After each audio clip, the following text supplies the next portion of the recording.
Funções vetoriais. Nós caracterizamos as funções vetoriais pelo seu contradomínio, tá? Pelaquela expectativa de saída dessa função, diferente de uma função real. Por exemplo, quando a gente escreve assim, f de x igual a x ao quadrado. É um exemplo de uma função real. Por que ela é uma função real? Porque o contradomínio é um número real. A minha expectativa, né, de resposta dessa função é um número real. Aqui a gente sabe que o domínio dela também é o conjunto dos reais. Então esse aqui é um exemplo de uma função real. Observe que o contradomínio é um número real. Também, um caso parecido com esse, podemos falar assim, uma função que envolve duas variáveis. Caso não haja restrições, por exemplo, essa aqui, sabemos que o domínio dela é o R2. Ela é uma função com duas variáveis. Mas a resposta dessa função é sempre um elemento escalar, é sempre um número real. Então também é uma função real, só que agora com duas variáveis. Então é pelo contradomínio que a gente caracteriza uma função real ou vetorial. Por exemplo, quando a gente escreve funções que saem do Rn e caem em R, são funções reais, porque o contradomínio é um número real, com uma ou várias variáveis. Agora, para falar de funções vetoriais, vamos mudar um pouco essa estrutura. A minha saída agora deve ser do R2, se ela é uma função vetorial, né, com duas componentes, ou a expectativa de saída do contradomínio é um elemento do R3, ou a expectativa, no caso genérico, é um elemento do Rn. Então, funções vetoriais são funções que o contradomínio é o R2, o R3 ou o Rn, né, com n maior ou igual a 2. Tá? Se ela tiver só uma variável, por exemplo, posso escrever aqui, é uma função vetorial com uma variável só. É uma função vetorial no R3 com uma variável só. É uma função vetorial no Rn com uma variável só. Mas também podemos trabalhar, não vai ser agora, com funções vetoriais com n variáveis. Então, por exemplo, aqui podemos trabalhar com funções vetoriais com várias variáveis, que seria um caso mais geral. Tá? No momento, vamos nos concentrar as funções vetoriais com apenas uma variável. Tá? Por exemplo, essa estrutura aqui, ela sai dos reais e ela cai no R2. Tá? É isso que estamos analisando. Uma função vetorial que sai com uma variável só, de três componentes. Ela sai dos reais e ela cai no R3. Tá? Caso não haja restrições, o domínio dela é um valor real. O contradomínio é o R2, se ela tiver duas componentes, ou o R3, se ela tiver três componentes. Então, a minha expectativa são elementos do R2 ou do R3. Nesse caso aqui. Tá? E a imagem vai ser realmente o que ela produz, o resultado dessa função. Então, a imagem vai ser um conjunto de pontos no R2, no primeiro caso, ou um conjunto de pontos no R3, no segundo caso. Então, esse é o plano de fundo, esse é o território que a gente está analisando. Tá? Vamos ver aqui um exemplo. Olha aqui. A função R de t, ela tem três componentes. Então, a saída dela, observe, que a saída dela aqui, vou colocar aqui até em vermelho, é um elemento do R3. Então, pela saída dela, pela resposta dessa função, a minha expectativa é um elemento do R3. Então, por aí, você caracteriza ela como uma função vetorial. Tá? Então, uma expressão como essa, primeira análise, ela é uma função real ou é uma função vetorial? Pelo contradomínio ser o R3, ela é uma função vetorial. Ótimo. Com quantas variáveis? Com uma só. Tá? E a análise de funções vetoriais com uma variável só segue a mesma análise que funções reais. Então, calcular domínio, contradomínio, imagem, analisar esses pontos, né? Calcular limite, derivada, calcular integral, vai na mesma linha, só que você vai ter mais trabalho agora. Por exemplo, uma função como essa, que tem três componentes, Ao calcular a imagem de um ponto, você vai ter que calcular a imagem das três componentes. Ao calcular o limite dessa função, você vai ter que calcular o limite das três componentes. Ao calcular a derivada de novo, das três componentes. E assim vai. Tá? Então, só para ilustrar. Vamos supor que eu preciso analisar o domínio dessa função aqui.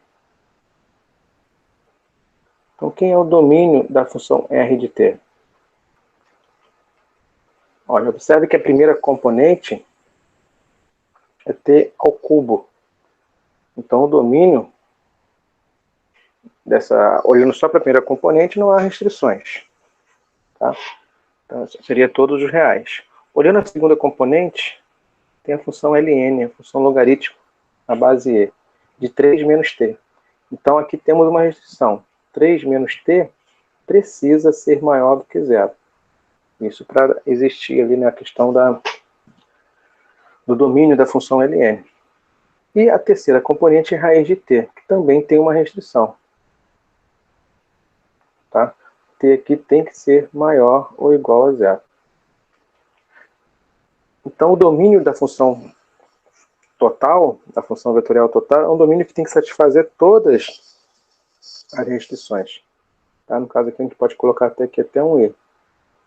Então, eu quero, né, o domínio, caso não haja restrições, o domínio seria todos reais. Mas como há restrições em cada uma delas e restrições distintas, o meu domínio vai ser formado por t pertencente aos reais, tá, o que cumpre cada restrição assinalada. Por exemplo, aqui a restrição da segunda e a restrição da terceira. Tá? Então, em linhas gerais é isso. É claro que isso aqui a gente pode reduzir, né, simplificar essa restrição, essas duas restrições em uma só, mas a princípio seria isso. O domínio final é um domínio que tem que satisfazer cada domínio específico, cada domínio de cada função componente ali. Tá bom?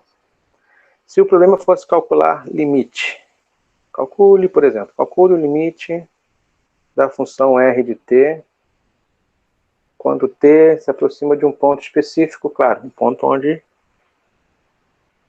ela está bem definida. Tá? Ou no limite ali, né? Por exemplo, calcule o limite rt onde t se aproxima de zero. Quando t se aproxima de zero. Claro, você tem que calcular 3 limites. Os limites de cada componente. Quanto que é o limite da primeira componente? T ao cubo. Quando t tende a zero, o limite é zero. Quanto que é o limite da segunda componente quando t tende a zero? Vou deixar indicado aqui esse valor real, ln de 3. Tá? Quanto que é o limite da terceira componente quando t tende a zero? O limite é zero. Então, calcular o limite é calcular 3 limites em uma conta só. Calcule a derivada dessa função. Calcular a derivada dessa função vetorial é calcular a derivada de cada componente. A derivada da primeira, de t ao cubo, é 3t ao quadrado. A derivada da segunda, a derivada do ln de qualquer coisa, é o inverso dessa qualquer coisa. Regra da cadeia, vezes a derivada da função que está dentro. A derivada de 3 menos t é menos 1. Ok? E aqui temos a derivada da terceira componente, que é a raiz de t, como se fosse um polinômio, t elevado a meio. Cai o meio, fica t elevado a menos meio. Tá? Que equivale a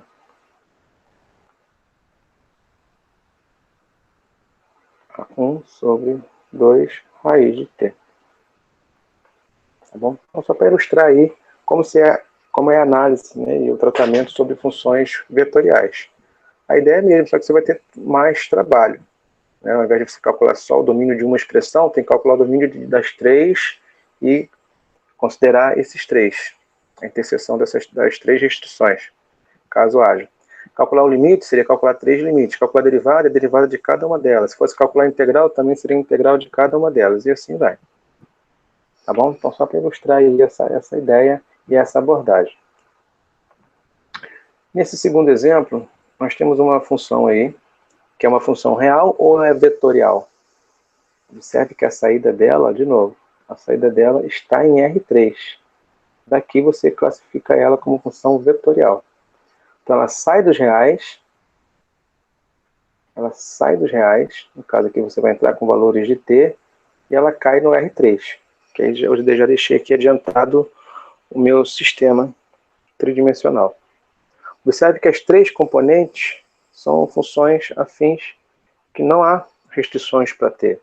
Então o domínio nesse caso aqui é qualquer valor real. Tá?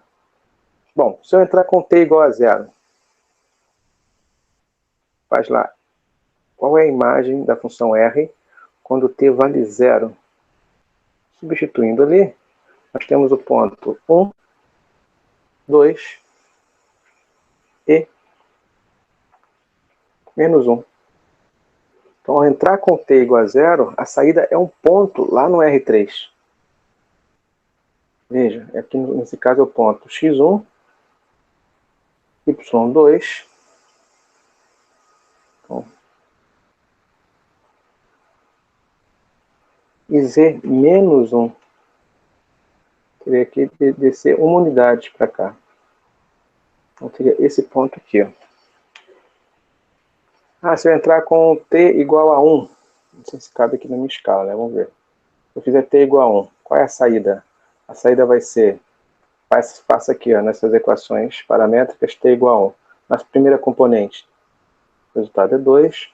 Na segunda componente, o resultado é 7. Na terceira componente, o resultado é 5. Sim? Então, o ponto aqui de saída vai ser o ponto. Aqui é 2. X vale 2. O y vale 7. 2, 3, 4, 5, 6, 7. Então, a princípio,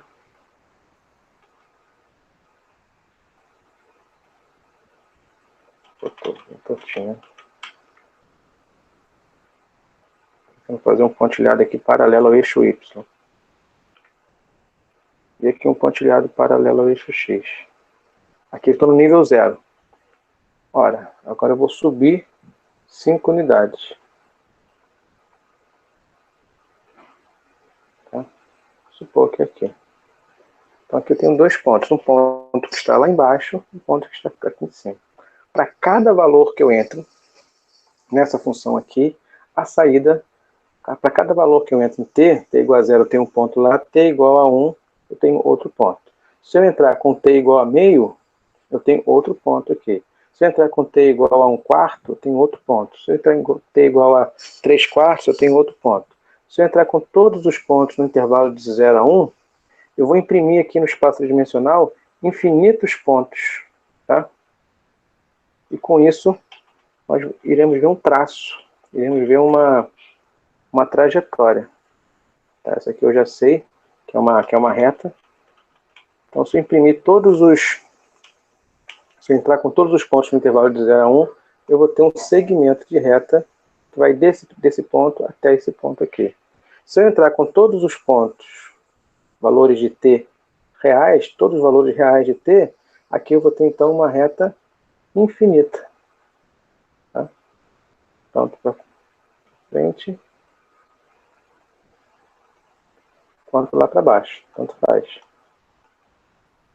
Tá bom? Então temos essa reta aqui. Ó.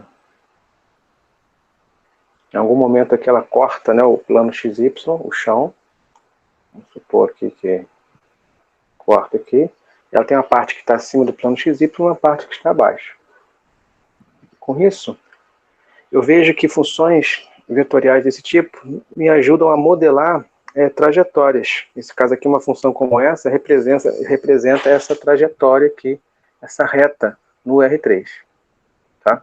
Então, lá no curso de Geometria Analítica, onde você viu lá a parametrização de segmento de reta, né? Parametrização de reta no R3, parametrização de circunferência, parametrização de curvas, que são funções, você vai pegar as equações paramétricas e irá aplicá-las aqui nas funções componentes. Então, é a mesma coisa, parametrizar qualquer curva no R2 ou no R3, nada mais é do que você escrever as equações paramétricas. Agora, eu estou pegando essas equações paramétricas e indicando aqui dentro. Pegando as equações paramétricas que você já trabalhou lá no curso de Geometria Analítica e colocando aqui dentro dessa função vetorial. Tá? Outra abordagem aqui seria que a saída de cada ponto desse é um vetor. Então, por exemplo, quando eu entro com t igual a 0, aqui eu tenho um vetor que sai da origem e vai até o ponto 1, 2, menos 1. Eu teria um vetor aqui. Tá? E aqui eu teria, quando eu entro com t igual a 1, eu teria outro vetor. Seria esse vetor aqui.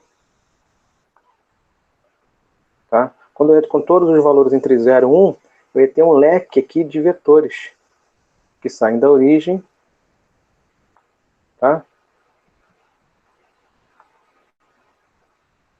E vão, ó, um leque de vetores que saem da origem e batem ali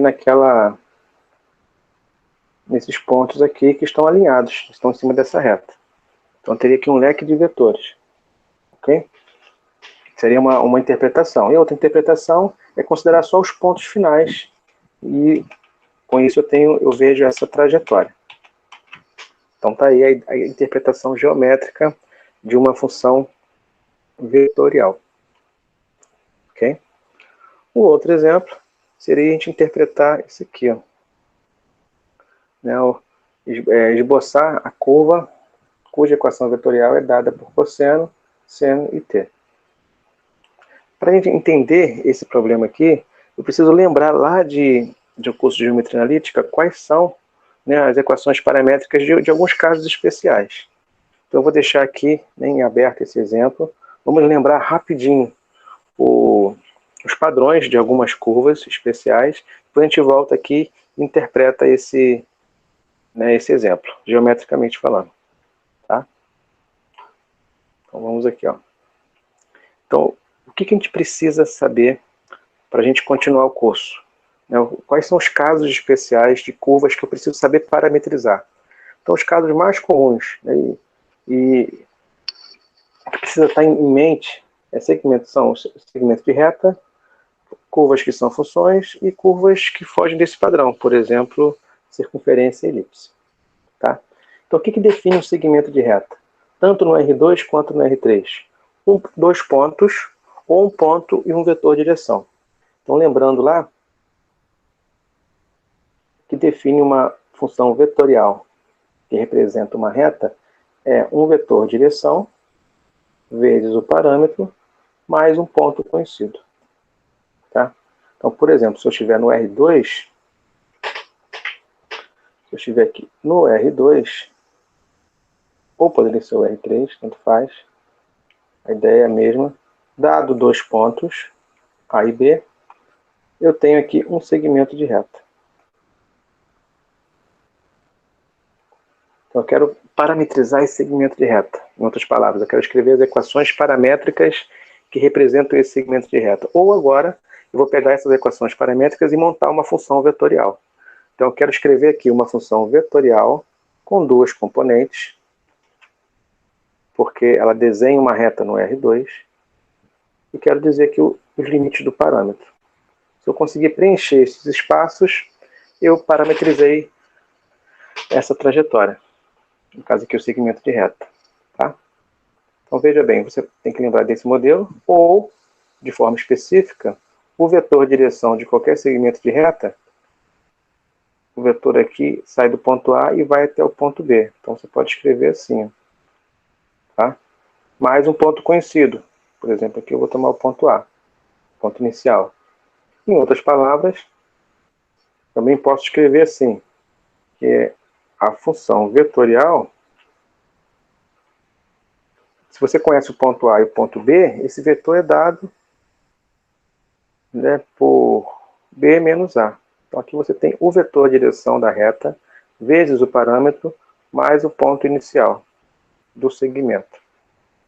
Com T variando sempre de 0 até 1. Então você pode lembrar aqui de qualquer modelo desse. Eu vou destacar essa última forma, mas poderia ser qualquer passo desse aqui que é equivalente. Tá bom? Então tá aqui. Por que t varia sempre entre 0 e 1? Observe que se t for igual a 0, tanto na primeira, na segunda ou na última aqui, ó, com essa forma, se t é igual a 0, Isso aqui zera, você fica só no ponto A. Então você está aqui no ponto A. Tá? Se t for igual a 1, aqui é 1. Então A cancela com A. O resultado é sempre B. Tá? Então se t é igual a 1, o resultado da função vetorial é sempre o ponto final, o ponto B. Se você toma t variando entre 0 e 1, você vai ter aqui os pontos intermediários. Com isso, você define todos os pontos que compõem esse segmento de reta. Tá? Então aqui você precisa preencher esses espaços. Só para ilustrar, vamos supor que esse segmento de reta aqui, deixa eu destacar aqui de novo, o segmento de reta AB é dado pelos pontos, aqui é o ponto 1, 2, e aqui é o ponto 4, 4, 3. Tá? Ora, a função vetorial, vou chamar aqui de alfa, tá? Pode chamar de R, tanto faz, qualquer letra aí. Um exemplo particular eu estou chamando de alfa. Alfa de t é dado pelo vetor direção, b menos a, vezes o parâmetro, mais um ponto inicial, mais o ponto A. Tá? Então, alfa de t, b menos a, vou fazer ali, ó, 4 menos 1, 3, 3 menos 2, 1, vezes o parâmetro, mais um ponto inicial. Aqui eu tenho um vetor vezes um escalar e soma de vetores. Você pode reduzir isso aqui em uma única expressão, que fica assim, 3 vezes t, fazendo aqui o vetor vezes o escalar t, mais o outro vetor, primeira componente mais a primeira componente. A segunda componente ficamos com t, 1 vezes t é t, mais a segunda componente do segundo vetor, que é 2. Então olha aí a função vetorial. Então conseguimos chegar na expressão. Então a função que define esse segmento de reta, por exemplo, vou colocar aqui no exemplo, é dado por 3t mais 1 e t mais 2,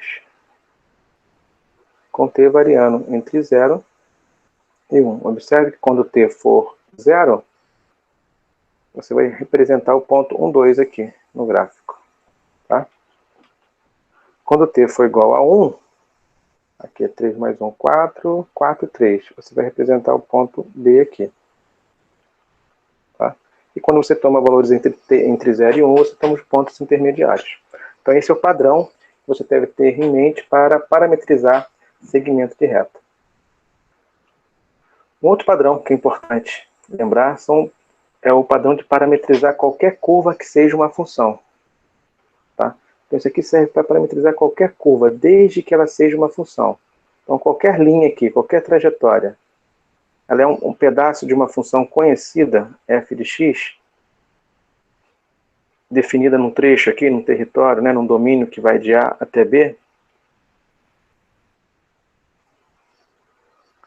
Ora, então, para parametrizar qualquer questão aqui, é só você pegar um ponto genérico. E um ponto genérico dessa função, ora, num x qualquer, é dado por um ponto qualquer aqui, tem componente x qualquer, e a imagem, o y é dado pela imagem da função. Então, essa forma de ponto genérico é a forma já de parametrização. Tá? Então, você vê que é muito prático parametrizar curvas que são funções. Então, basta você escrever uma função vetorial que eu vou chamar de alfa, envolve só um parâmetro, que vai ter duas componentes, porque a minha função vetorial desenha uma curva no R2. Tá? X é o meu parâmetro, vou chamar x de t. E y vai depender da função. É a função em t. Nesse caso aqui, com t variando de quanto a quanto. Observe aqui que t, ele modela o papel do x. E o x está definido entre A e B. Então t aqui vai estar limitado entre A e B. Então essa é a forma de parametrizar qualquer curva que seja função. Tá? Então funções quadráticas, qualquer outro polinômio, função exponencial, função logarítmica, função A curva é uma função, é só você chamar a variável de t e a outra componente da expressão que for, seja lá qual for. Tá bom? Vamos fazer um exemplo para ilustrar.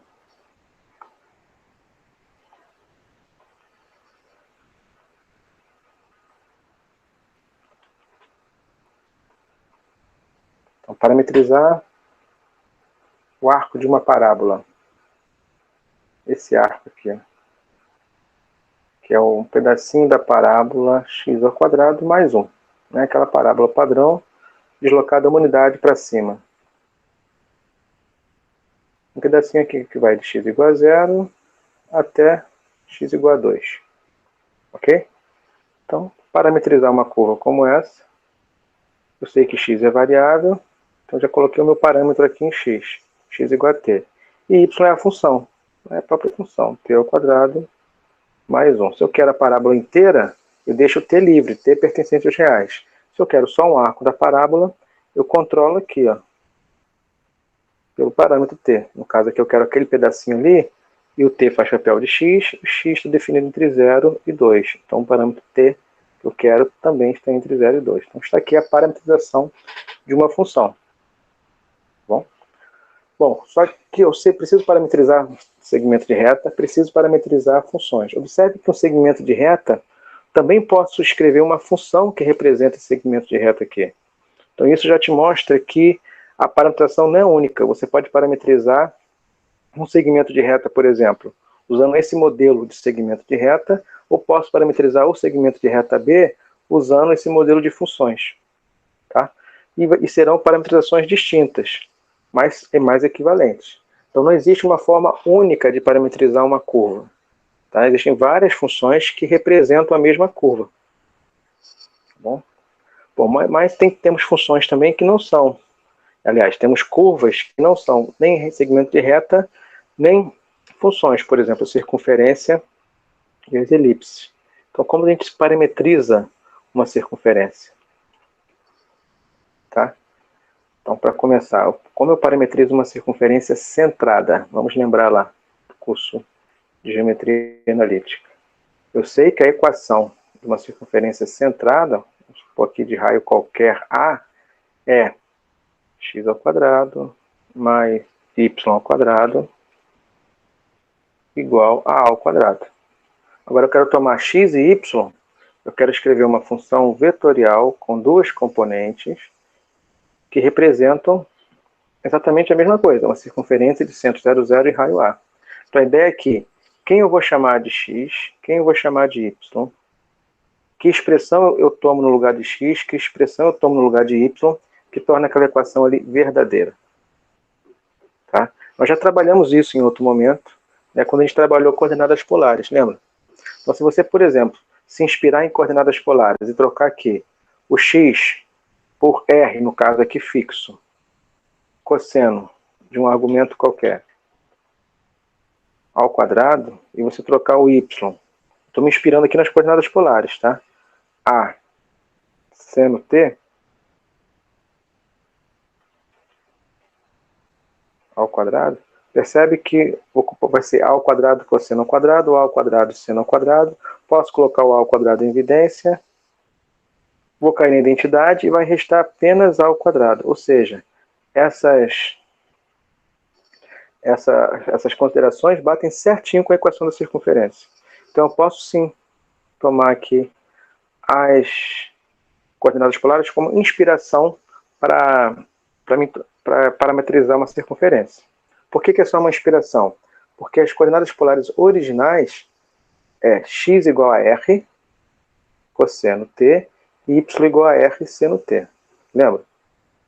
Isso aqui são as coordenadas polares, a coordenada polar, a relação, né, original.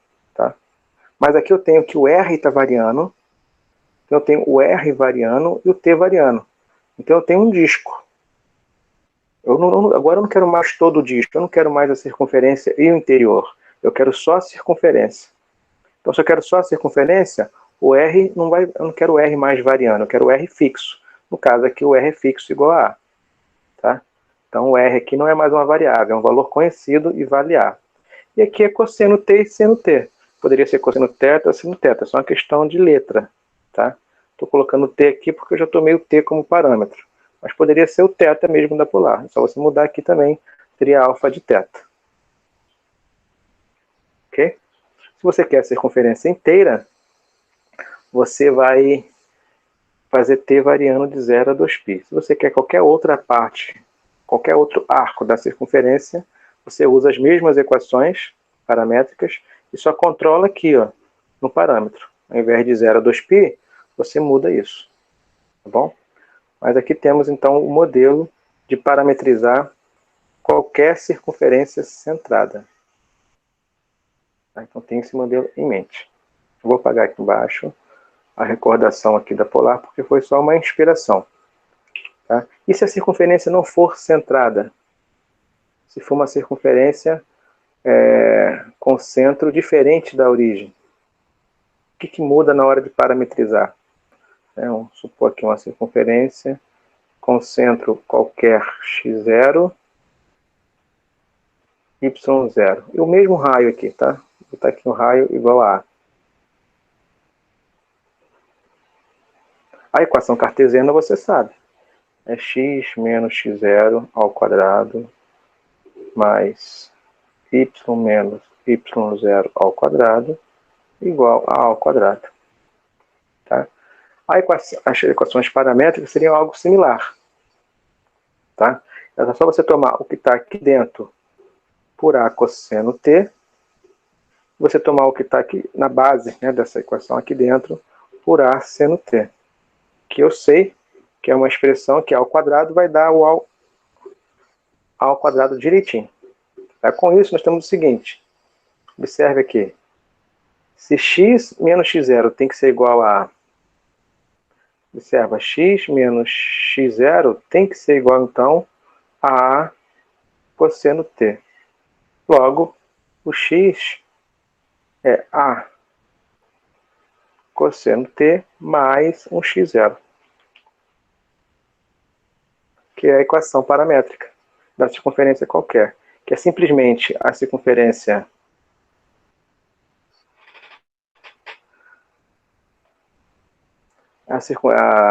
o A cosseno T que nós já tínhamos visto anteriormente, percebe? Só que acrescentado, né, um mais x0, ou seja, você está arrastando ali, está deslocando x0 unidades, né, na direção de x. Tá? Algumas unidades na direção de x.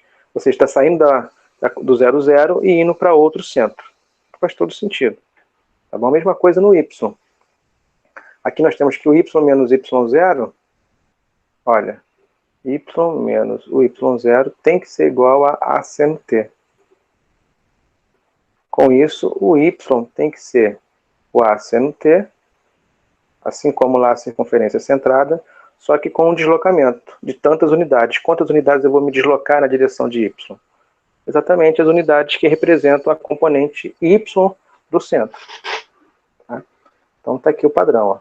Para você parametrizar qualquer circunferência, então, não só as centradas, no lugar de, você vai colocar x0 mais A cosseno T, e no lugar de y, você vai colocar y0 mais A seno T. Claro, se x0 e y0 forem 0, 0, você cai no caso anterior. Tá? Então, se for para decorar, decore esse último aqui, que já cobra o primeiro caso. Se eu quero a circunferência inteira, de 0 a 2π. Se eu quero qualquer parte da circunferência, você controla pelo parâmetro. Tá bom? Então, aqui está o padrão de parametrização de qualquer circunferência. Tanto as centradas, na origem, quanto qualquer outro centro. Tá? Então, da mesma forma que você olha para cá, você sabe identificar que isso aqui é uma circunferência de centro x0, y0 e raio A, você precisa agora olhar para isso aqui e ter a mesma interpretação. Representa uma circunferência de centro x0, y0 e raio A. Tá? Os componentes do centro estão sempre aqui assim, ó, são aquelas constantes que estão adicionadas a outra expressão, e o raio é já está direta, já é sempre o coeficiente do cosseno e do seno. Bom, então essa é a forma de parametrizar curvas que não são segmentos de reta nem funções, né, que fogem outro padrão, no caso aqui, que obedece exatamente à definição da circunferência. Certo? E a gente pode generalizar isso um pouco mais, que é falar de elipses. Você já sabe parametrizar, aliás, se referir a uma elipse de forma cartesiana. Tá? Então aqui eu vou ser mais direto. Que é o mesmo passo a passo que a gente já viu ali para a circunferência. Eu não vou nem fazer a elipse centrada.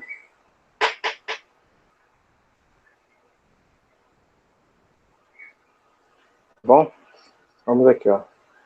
Eu vou tomar aqui uma elipse qualquer, com centro x0, y0,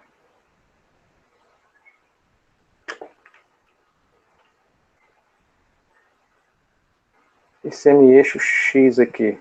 Vou botar aqui, ó. Semi-eixo x. Vou tomar aqui que é A, e semi-eixo y é B. O que define uma elipse de forma bem prática. Mas se você sabe o centro e os semi-eixos, você sabe fazer o esboço do gráfico. Tá? Isso aí. Então você sabe que a equação dela, a equação cartesiana, é x menos x0 ao quadrado mais y menos y0 ao quadrado igual a 1 dividido pelo semi-eixo x ao quadrado dividido pelo semi-eixo y ao quadrado. Da mesma forma que você olha para isso aqui e sabe identificar que isso aqui define uma elipse de centro, x0, y0, semi-eixos A e B, eu quero que você olhe agora para a equação paramétrica. E eu vou pegar exatamente, tá? Vou pegar aqui exatamente a equação da circunferência, porque o modelo é o mesmo. O modelo de parametrização é o mesmo. Então, se eu pegar aqui, eu vou copiar. Vou copiar aqui o meu modelo de parametrizar circunferência. Poderia fazer algo similar para chegar na elipse, mas eu já vou direto. Tá? Para parametrizar a elipse, o que vai mudar? O centro, a ideia é a mesma. Se você olhar aqui, né? O deslocamento em x e em y, a ideia é a mesma. O que muda são os semi-eixos. Então, se eu colocar aqui semi-eixos diferentes, tá? Vou apagar aqui o semi-eixo x, o raio aqui e o raio aqui. Colocar diferentes. Por exemplo, vou colocar o semi-eixo x A, a gente deve ter apagado, né? E semi-eixo y B, mas fica com cor diferente. Olha aí. Então, se for para decorar, você pode até decorar apenas esse formato, que define uma elipse de centro x0, y0, semi-eixo x A e semi-eixo y B. Se você chegou nesse formato e você observa que os coeficientes têm cosseno e tem seno, eu sei que não é segmento de reta, eu sei que não é uma função. Tá? Isso aqui obedece uma curva que não é função, nem é segmento de reta, tem um giro. Então eu olho para os coeficientes. Os coeficientes de cosseno e seno são iguais? Se forem iguais, é uma circunferência. Se forem diferentes, é uma elipse. Tá? E vejo se tem alguma coisa adicionado a essa expressão. Tem uma constante ali somando. Se não tiver nada somando, o centro é 0, 0. Se tiver algumas unidades ali acrescentadas na componente x ou y, essas unidades representam exatamente as componentes do centro. Tá bom? Então tá aí as parametrizações. Com isso, a gente pode voltar naquele exemplo anterior e já classificar. Olha aqui. Imagine que eu tenho aqui uma função, vou chamar aqui de função r de t, com as seguintes equações paramétricas, com as seguintes equações paramétricas. Cosseno t, seno t, e 0. Tá? Eu mudei ali um pouquinho. A última componente aqui do exercício é t. Mas eu vou pensar em 0 primeiro. Por quê? Se aqui eu tenho z igual a 0, quer dizer que eu estou no plano xy. E eu tenho cosseno e seno. Olha aí. Cosseno e seno é uma circunferência. Tem cosseno, tem seno, tem giro. Observe os coeficientes. Os coeficientes são iguais, então é uma circunferência. E são iguais a 1. Então é uma circunferência de raio 1. E o centro é 0, 0. Então isso aqui define uma circunferência de centro 0, 0 e raio 1. Na onde? Lá no plano z igual a 0. Tá? Se eu pegar a mesma função r de t, a primeira componente é cosseno t, a segunda componente é seno t. Olha aí, se eu parar aqui, eu estou no R2. Tem cosseno e seno, tem giro. Os coeficientes são iguais, é uma circunferência. Não estou adicionando nada, então a circunferência é centrada de raio 1. Se eu colocar um 0 aqui, eu desenho a circunferência lá no nível 0.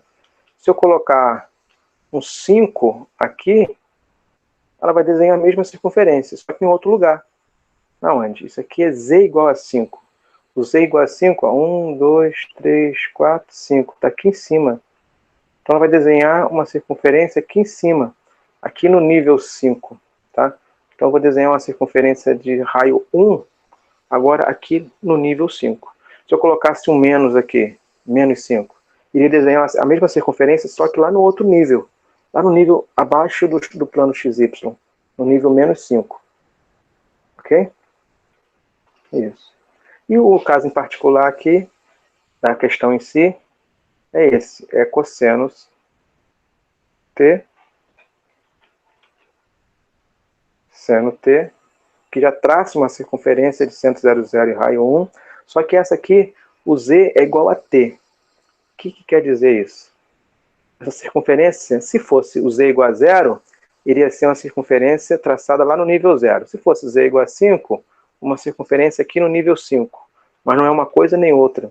O z varia. O z está dependendo de t. Ou seja, no instante 0, o z é 0. Eu desenho um ponto lá no chão. Mas conforme aumenta os valores de t, a gente sobe um pouquinho o nível. Então, ao invés de desenhar a circunferência aqui no chão, com todos os pontos com z igual a 0, ou lá no alto, com todos os pontos com z igual a 5, conforme eu vou aumentando o ângulo t, aqui, né, o argumento t, aqui dentro do cosseno e dentro do seno, eu vou aumentando o nível. Então, os pontos vão tendo uma altura diferente. Eu traço uma circunferência, mas com uma altura diferente. Então, é como se fosse uma mola. Tá? Aqui um arco de uma mola. Claro, se eu der uma volta, eu vou parar aqui. Mas se eu continuar com t, com mais uma volta, eu dou mais uma volta. E mais uma volta. E assim vai. Tá? Eu vou botar todos, senão embola aqui o desenho. Tá? Aqui no enunciado, o t está livre. Então, realmente, era uma mola infinita. Então, você vai aqui, dá mais uma volta, e dá mais uma volta, e vai infinitamente. Para lá e para baixo também. Tá? E vai embora. Então, essa função aqui representa uma linha no R3, e que é essa mola. Alguns autores chamam de hélice. Tá? Então, fica aí para ilustrar um caso, né, bem legal aí de funções, de uma função vetorial com uma variável só, que representa sempre uma linha, que pode ser lá no R2 ou também pode ser no R3. Tá bom? Próximo vídeo eu vou falar sobre como a gente pode usar o GeoGebra 3D para representar essas funções, que é bem interessante. Qualquer coisa, acompanha a gente lá. Até a próxima, gente.